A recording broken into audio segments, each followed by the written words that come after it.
नमस्कार दोस्तों, education express पे आपका स्वागत है। आज की इस वीडियो में हम बात करने वाले हैं राइट टू हेल्थ बिल के बारे में। हाँ जी, एक ऐसा बिल जो सरकार जनता की भलाई के लिए लाई, लेकिन डॉक्टरों को रास नहीं आया और उस वजह से सारे डॉक्टर मिलकर हड़ताल पे अड़े और सरकार एक तरफ डॉक्टर एक तरफ हो चुके हैं। इन सब के बीच में मरीज परेशान हो रहे हैं, अस्पतालों में मरीजों की संख्या बढ़ रही है। तो आइए इस वीडियो में हम बात करने वाले हैं राइट टू हेल्थ बिल क्या है, क्यों लाया गया, क्यों इसकी ज़रूरत पड़ी और डॉक्टर आखिर इसके विरोध में क्यों हैं। डॉक्टरों की क्या मांग है जो सरकार को समझ में नहीं आ रही है और सरकार की क्या नीतियाँ नियम हैं जो डॉक्टर को समझ में नहीं आ रहे। पूरी बात हम इस वीडियो में करने वाले हैं, तो अंत तक आप इस वीडियो में बने रहें और मैं आपको विश्वास दिलाता हूं कि ये वीडियो देखने के बाद आपका कोई भी सवाल राइट टू हेल्थ बिल के बारे में नहीं रहेगा। आइए सबसे पहले हम ये जानते हैं कि राइट टू हेल्थ बिल है क्या। दरअसल हुआ यूँ है, पिछले साल 22 सितंबर 2022 के दिन विधानसभा में प्रसादी लाल मीणा जो वर्तमान चिकित्सा मंत्री हैं उनकी नेतृत्व में एक बिल पेश किया गया जो 21 मार्च 2023 को पारित हो गया। और जैसे ये बिल पारित हुआ, चिकित्सा विभाग में एक हड़कंप सा मचा। तो आइए हम बात करते हैं इस बिल में है क्या था। इस बिल के अंतर्गत कुछ प्रावधान किए गए। सबसे पहला प्रावधान ये था कि राजस्थान के किसी भी निवासी को यह अधिकार होगा कि वो राजस्थान के किसी भी सार्वजनिक स्वास्थ्य संस्थान में बिना पूर्व भुगतान किए इलाज करवा सकता है।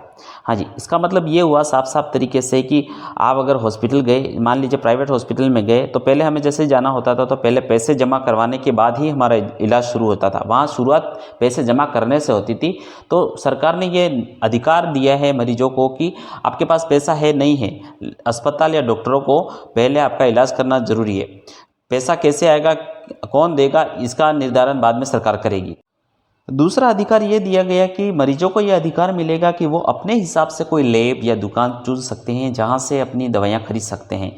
होता ये है कि कोई प्राइवेट हॉस्पिटल में मान लीजिए चले गए और वहाँ इलाज करने के बाद डॉक्टर ऐसी दवाई लिखता है जो उनकी फार्मेसी पे अवेलेबल होती है। तो वो क्या करते हैं कि भाई जैसे किसी का भी इलाज करवाया, जस्ट बाहर गए, उसकी मेडिकल पे मिलता है तो वो मनचाहा पैसा छापते हैं। और इस बात को रोकने के लिए ये सिस्टम बनाया कि सरकार ने भाई मरीजों को ऐसा अधिकार दिया जाए वो बाहर जाके भी अन्य शॉप से या लैब से या फार्मेसी से अपनी दवाइयाँ खरीद सकते हैं। और ऐसे में जब मरीज उनके पास आता है तो कोई भी हॉस्पिटल हो, चाहे गवर्नमेंट प्राइवेट कोई भी हो, उनको मना नहीं कर सकेगा। इन सब के बीच में अगर किसी डॉक्टर ने किसी मरीज से पैसों की मांग करी तो सरकार ने जुर्माने की व्यवस्था भी की है। प्रथम तक अगर पकड़ में आता है तो उससे 10,000 तक का जुर्माना वसूला जाएगा और अगर दोबारा पकड़ा गया तो 25,000 तक का जुर्माने की व्यवस्था की गई है। इतनी अच्छी व्यवस्था हो जाने के बाद भगवान का दूसरा रूप माने जाने वाले डॉक्टर क्यों आखिर इस बिल के विरोध में उतर गए, क्यों हड़ताल कर रहे हैं, यही तो सबसे बड़ा सवाल है। और मेन मुद्दा इस वीडियो का भी यही था कि डॉक्टर क्यों हड़ताल पे हैं आखिर।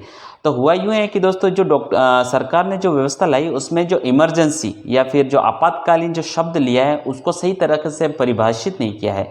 सही तरह से परिभाषित नहीं करने का मतलब ये होता है कि आपातकालीन स्थिति किसको समझे, क्या सर दर्द को आपातकालीन स्थिति समझेंगे या एक्सीडेंट को समझेंगे या हार्ट पेशेंट को समझेंगे या फिर ब्रेन हेमरेज को समझेंगे, किस चीज़ को हम आपातकालीन समझे या किस स्थिति तक ये आपातकालीन व्यवस्था लागू होगी। भाई अगर आपातकालीन उपचार का लाभ उठा सकेंगे ऐसे शब्द का आपने इस्तेमाल किया तो ये चीज़ क्लेरिफाई होना चाहिए कि ये स्थिति तक, इस बीमारी तक मतलब डॉक्टरों को इलाज करना आवश्यक है या आपातकालीन उपचार का या बिना भुगतान के उपचार करने का लाभ दिया जा सकता है। तो ये चीज़ क्लियर करी नहीं है इस बिल में, इसलिए डॉक्टरों को ये जानना है कि इस स्थिति को आप क्लियर करें। आपने सबसे पहले आप अपनी आपातकालीन जो परिभाषा है उसको क्लियर करें कि भाई कहाँ तक हम लोग, कहाँ तक हमारी लिमिटेशन है कि हम इलाज करें, इलाज दें, अपनी उपचार की सेवाएं दें और कहाँ तक नहीं दें।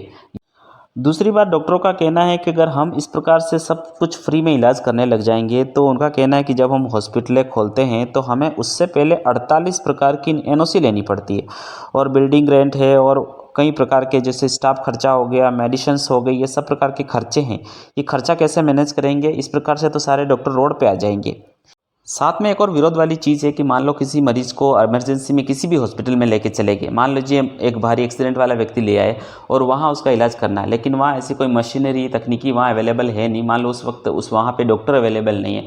ऐसी स्थिति में क्या करना पड़ता है कि उसको किसी अन्य हॉस्पिटल में मरीज को रेफ़र करना पड़ता है। तब रेफ़र करते वक्त क्या गारंटी कि वो मरीज जाते जाते अगर मर गया तो मरीज मर गया तो उसकी जिम्मेदारी कौन लेगा, क्या वो मतलब सरकार इसका जिम्मेदारी लेने वाली है या फिर वो जिम्मेदारी उस हॉस्पिटल के ऊपर जाने वाली। तो ये बहुत सारी जो बातें हैं, छोटी छोटी बातें जो क्लियर नहीं हो पाई हैं डॉक्टर और सरकार के बीच में, इसलिए ये विरोध हो रहा है। और इसलिए डॉक्टर जाके चाहते हैं, डॉक्टर इस बिल के खिलाफ नहीं आए दोस्तों। डॉक्टर का कहना है कि जो चीज़ें लाई गई है, जो व्यवस्था लाई गई है, वो व्यवस्था क्लियर हो।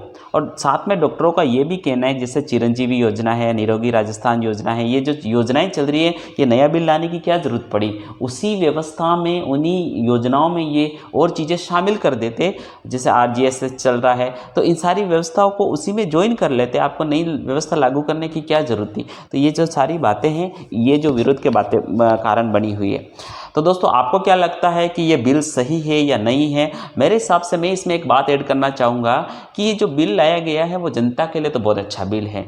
तो हम तो यही चाहेंगे कि हम एक एज ए आम इंसान हम चाहते हैं कि ये बिल राजस्थान में लागू हो और गवर्नमेंट को थोड़ी बातें क्लियर करके और डॉक्टरों को कन्विंस करवाना चाहिए कि ये जो व्यवस्था लाई गई है वो जनता के लिए लाभदायक है। और डॉक्टरों को इसमें बहुत ज़्यादा विरोध नहीं करना चाहिए। डॉक्टर इस बात को समझे कि यार उनका प्राथमिक धर्म ये रहता है कि मरीजों की सुरक्षा करें, क्योंकि पैसा तो अगर गवर्नमेंट भी देती है या वो व्यक्ति भी देता है, कहीं न कहीं डॉक्टर कोई फ्री में इलाज होने वाला नहीं है। पैसा सरकार देगी तो देने ही वाली है और मरीज देने वाला है तो देगा।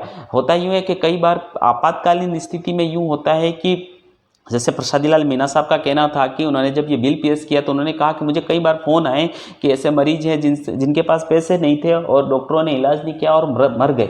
तो इस वजह से इस बिल को लाने के लिए उनको सोचना पड़ा। तो हमें ये सोचना है कि मरीज जब मरता क्या नहीं करता, उस वक्त उसको इलाज की ज़रूरत है, पैसा बाद में देखा जाएगा। और अगर पैसा सरकार भी देगी, ज़रूर देगी। वीडियो के अंत में राजस्थान के निवासी होने के नाते कि उम्मीद रखते हुए ये कहना चाहेंगे कि डॉक्टर के अधिकारी और सरकार के अधिकारी मिलकर एक बीच का रास्ता निकालें, बहुत जल्दी स्थिति को सामान्य करें, जिससे फिर से हमारे अस्पतालों में उपचार का काम शुरू हो जाए। और साथ में आपको दोस्तों ये वीडियो कैसा लगा, आप क्या सोचते हैं, ये व्यवस्था राजस्थान में लागू होनी चाहिए, नहीं होनी चाहिए। आप डॉक्टर के फेवर में, सरकार के फेवर में अपनी राय ज़रूर दें। मैंने तो ये जो बातें थी वो आपके बीच में रख दी। आपका निर्णय रहेगा कि आपको क्या चीज़ अच्छी लगती है। मुझे लगता है कि ये व्यवस्था लागू हो जानी चाहिए। So thank you so much for watching this video. उम्मीद करता हूँ ये वीडियो आपको इन्फॉर्मेटिव लगी होगी। अगर आपको थोड़ी सी भी इन्फॉर्मेटिव लगी हो तो लाइक, कमेंट, शेयर ज़रूर करें। Thank you so much.